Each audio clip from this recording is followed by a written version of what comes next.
Hey, the main story in video games isn't always the best part. Some games have side missions that blow the central story out of the water. These are games with like the unique, weird, or straight up epic side quests that make the games they're in better. We got 10 side missions that are kind of cooler than the main story of games. So let's get started off with number 10. Bethesda will always be the best first example for games with side missions that are flat out sometimes better than the main story. It's true of the Dark Brotherhood in Skyrim, it's true for the Thieves Guild in Oblivion, and it continues to be true in Starfield. Look, Starfield is a flawed game. I personally think it's a little overblown, some of the stuff, but the best thing you can do is get arrested in the game. No matter your crime, even if it's as simple as like drinking from the wrong person's glass, you'll be sent to space and ordered on a mission to go deep undercover with a gang of space pirates called the Crimson Fleet. This storyline is easily the most engaging for us personally in the game. It's the only storyline that actually requires you to upgrade your spaceship and really get dirty with a little dogfighting.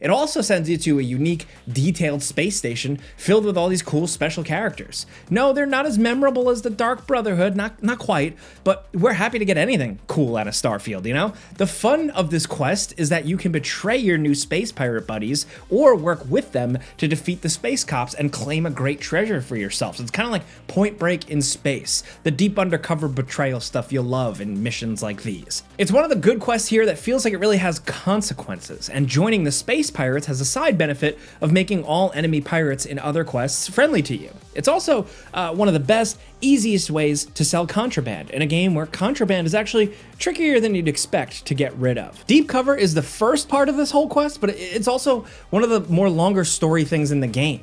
When it comes to quests that are better than the main story, this was an easy pick for us. Now at number 9, Like a Dragon, Infinite Wealth. It's the kind of game that throws everything at the wall to see what sticks. There's so much, almost too much extra stuff to do in this game, from exploring long super dungeons to collecting human Pokemon called Sujimon and pitting them against each other in the world's most absurd tournaments. All that is very silly, but Dondoko Island is the chill building game that actually kept us away from the main story the longest. Dondoko Island is a resort you get to build yourself. It's like a management sim twist on Animal Crossing, where you invite customers to this grand resort, you construct amenities, and do your daily cleanup duties while fighting back waves of attacking trash pirates. Ready for nature and dreams, even trash and danger. We can't say that, you know. From kids to adults, there's something for everyone here. The ultimate getaway, Dondoko Island. Feeling low? Just Dondoko. The ultimate getaway, Dondoko Island. Look, it's the weirdest side quest on our list and probably one of the goofiest side quests of the decade, but we still ended up sinking, surprisingly, dozens of hours into this optional content. It's a great way to get rich and stock up on cash for the later stages of the game, and it's just plain fun. You'll upgrade your island, you build up like better structures, you unlock new areas to build, you fight bosses. It's got its own whole sub thing here. It's a surreal experience, and it actually left us desperate for more. Now at number 8, Ghostwire Tokyo, the spooky first-person game set in a haunted, empty Tokyo, but it doesn't really get truly terrifying until you reach the skippable side mission called Fear for the Children. This is the most involved quest in the game, and it sends your paranormal investigator into an abandoned spooky school. The eerie atmosphere is just like off the charts here. You explore the empty halls of this recently operational high school, and things just get only creepier when you learn about a haunted anatomical doll named Gutsy. This skinless, weird doll is a totally new enemy that only appears in this single quest. It contorts and it chases you when you look away. It's cool, man. You'll have to explore the entire school while this weird doll stalks you the whole time.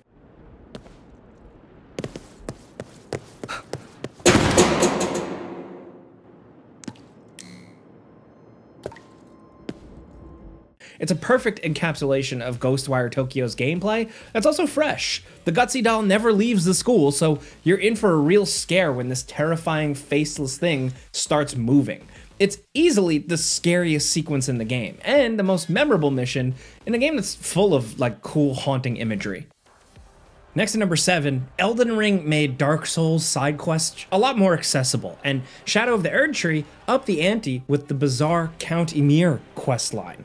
Located in this cool, massive cathedral, players could encounter the priest Count Ymir sitting on a throne, and he sends you in search of a spooky secret locations called the Finger Ruins, and they're exactly what that sounds like. Each of the very hard to find ruins, they're full of these twisted stones that are in the shape of weird, gross fingers, okay?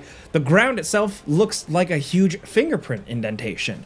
The ruins are guided by alien leech things and swarms of those walking finger creepers, and then the quest only gets weirder. So, following the quest, you'll discover the final ruins are located directly beneath the cathedral, down a hidden ladder that leads to an unnerving alien stone hand embedded in the cavern floor below. It all leads to the most impressive boss of the series so far. Mater, Mother of Fingers, is just this marvel of surreal design.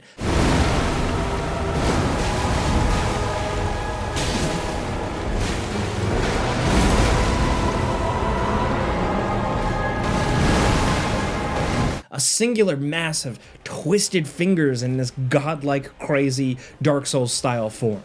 The animation work alone is incredible here, and the sudden appearance of a cosmic horror straight out of something more like Bloodborne really took us by surprise. If all that wasn't bad enough, returning to Count Ymir reveals his true goal. Under those fancy robes, he's a bunch of fingers. They're big on fingers. I don't know what the deal is, but it's kind of cool.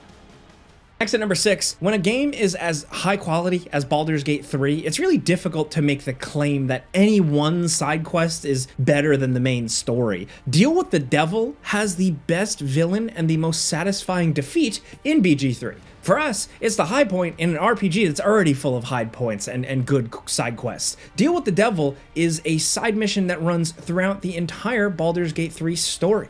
Raphael is literally the devil on your shoulder,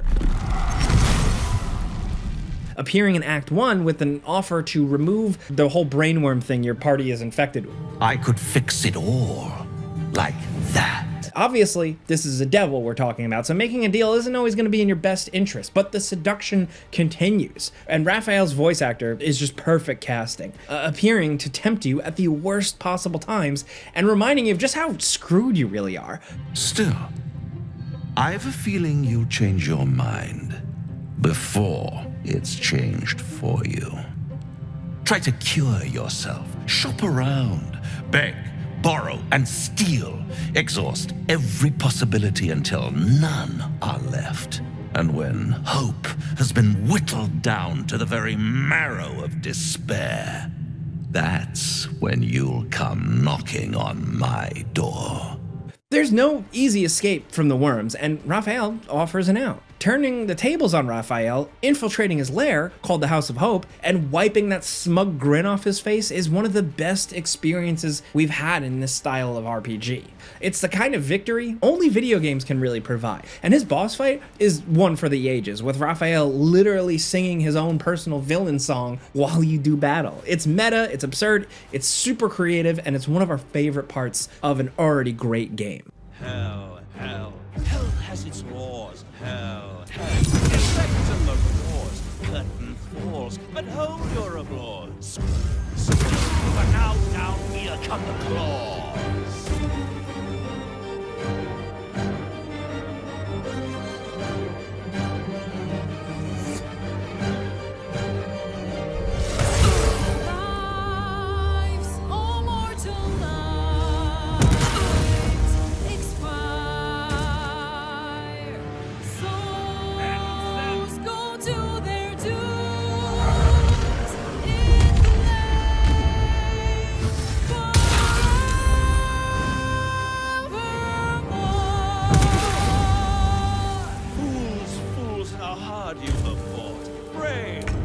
It's all been for naught. True souls that couldn't be bought, doomed, detected, and caught. Next at number 5, God of War Ragnarok is the kind of sequel that improves almost every single aspect of the previous game. giving us more story, bigger bosses, more big moments. It may not have the impact of God of War 2018, but it's still got a lot of cool stuff. And the developers managed to pull it off with one of the biggest optional quests in any video game we've played. The Crater is the culmination of everything good in God of War Ragnarok, really squeezed into one single missable content or whole map. Late in the game, Kratos and son can go on this long adventure here to this crater. This is a dragon-infested area that is non-linear, and it gives you free reign to explore every section of its giant world. It feels like an expansion pack meant to be sold separately for money, but it's totally optional. You can just ignore this area or miss it, leave it behind.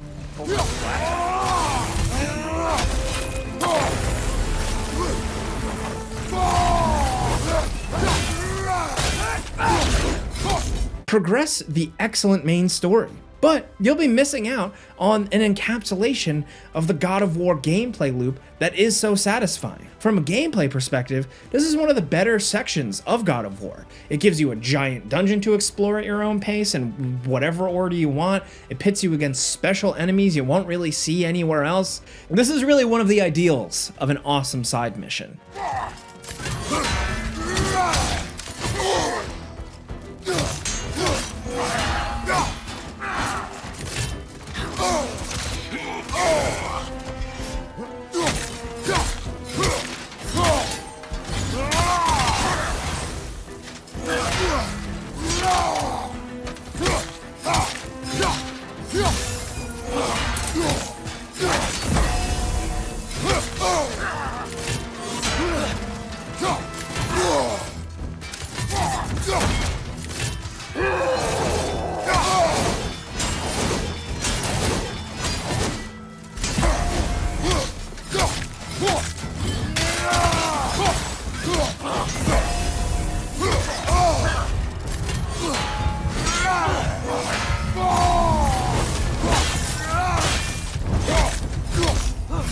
Next at number 4, before the Phantom Liberty expansion, all the best content in Cyberpunk 2077 was really in the side missions. There are some great quests here. Companion quests where you dive into a flooded city or hunt an insane serial killer, but our favorite for the vibes alone is the quest Dream On.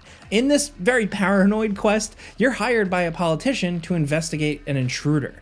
The candidate's private security said there wasn't a break-in. The evidence says otherwise. So begins a tumble down this conspiracy rabbit hole where you discover that the world is far more dangerous than you even know. Investigating deeper into the intruders, you discover that a shadow organization is manipulating the brains of the politician's family. Even the wife tells you her husband's personality has been slowly changing. At the end, you can tell the truth or keep the brain-altering and memory loss a secret. If you tell, the politician promises to fight against the conspiracy, but you later learn that nothing ended up changing. It's a chilling quest where you can never really quite trust what you're seeing because the truth is always out of reach, and it's perfect for that. Also, we're mentioning it because we thought it was cool, and we don't see it brought up a lot in other videos, so we figured we'd highlight this one. Now at number 3, The Outer Worlds 2 puts its best foot forward in the Casting Off the Veil quest. The most surprising companion in your team is the Arbiter, Tristan, an agent of the evil Protectorate government. The truth believer in the warped totalitarian government is forced to investigate the death of the High Arbiter on his own and discovers dark truths along the way, right? So all the companion quests in Outer Worlds 2 are very good, but Tristan's story is one of the best because it leads to the most character growth, a good character arc. Tristan starts the story with very straight man, unflinching loyalty to his protectorate. But by the end of this quest, he's technically a traitor that must face the evil of his own organization. I have strict orders to arrest you on sight. I've no desire to slay you, but if you seek to prevent me from pursuing my duties, I will have no other choice. Arbiter Rao did not report to the consul's summons. Consequently, he is wanted for questioning. It is only our difference in rank that stays my hand from attempting arrest. The final quest is our favorite of the game, where your team has to infiltrate the heavily guarded government building. You're gonna need all your Deus Ex skills here to really sneak past guards in this big-ass building with lots and lots of small nooks and crannies. Reaching the office leads to a massive gunfight against the Protectorate and the discovery that the law isn't as black and white as the character Tristan really wanted to believe. At Oculus and again at the Vox, you showed me that the law may be interpreted. Clemency can be granted where before it would be unthinkable. Here my sense of duty clamors to be answered. But as much as it surprises me to admit it, I think you're correct. To this recruit, I've diverged from the path of righteousness. Slaying her for sincerely trying to do what is right would be a farce of justice.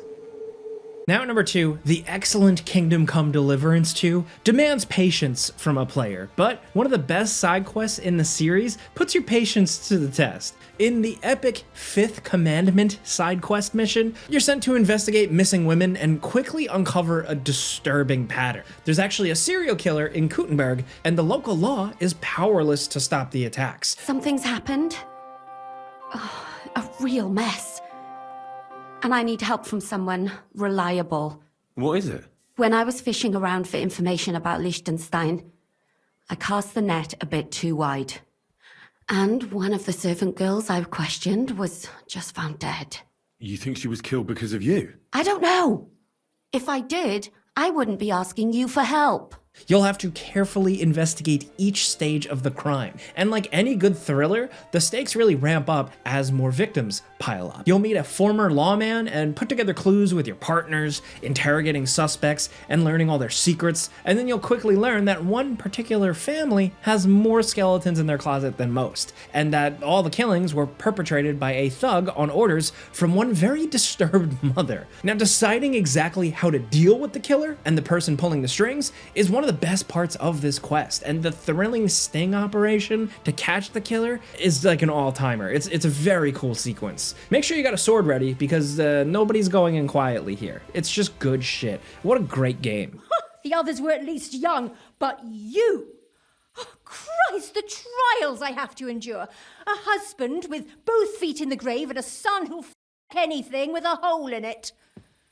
Slice her up so no one will recognize her, and in case what she says is true, gut her too. Gutting, is it? I could help you with that. Get that you fool! Now at number 1, there is one thing missing from the main storyline of Death Stranding 2, and that's this giant, super powerful whale monster. The deadliest boss in the game is actually only available by earning more stars with the fisherman. This character lives on the shore of a lake that transforms into tar when you're on the hunt for the mother of all BTs here. Your first encounter against the lake monster is a failure as it escapes, so you'll be sent to capture a smaller but still giant BT to use as bait. There we have it. I believe that's the capture we're looking for. Once you've sufficiently weakened it, go ahead and throw an EX capture grenade into its mouth. This is a feature you can pretty easily miss if you're not paying attention in the main game, but summoning BTs is one of the most fun ways to fight these types of big battles. Come on out.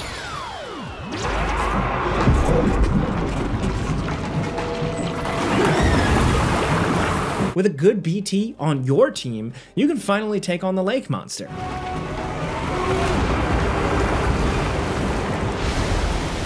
It's a really, really big-ass flying whale that summons a ruined city out of the tar, and it has the ability to eat your character whole when it isn't strafing you with supernatural, I guess, like whale missiles. This is the longest BT battle in the game as well, so you have to stock up with like a giant supply of rocket launchers and rockets and stuff. Dealing damage takes time, and it feels like there's never enough ammo. Thankfully, you get the help from like the ghosts and the, the guys that pop out of the tar, but still, this boss can take upwards of 30 minutes to kill, even with the full arsenal. It's a rewarding feat, even if you don't really get anything good for winning, but you get to say you killed a giant ghost whale.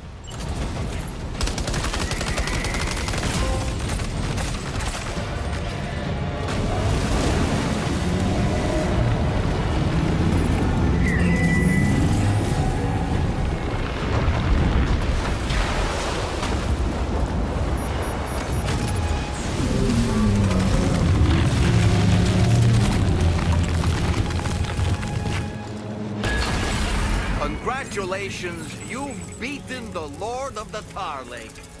You are truly a force to be reckoned with. So that's it today. There's only a few great side quests that outclass certain aspects of the main games they're in. We wanted to focus on side quests we haven't talked about too much yet, but there are so many more out there, of course. So let us know what side quests you think were better than the main game, and maybe we'll return to talk about your favorites in the future in part 2. Hit us up. If you like this video, clicking the like button helps us out. We really appreciate that. And if you're new, maybe consider subscribing, hitting that notification bell, because we'll put on videos every single day. But either way, thanks for watching, and we'll see you guys next time.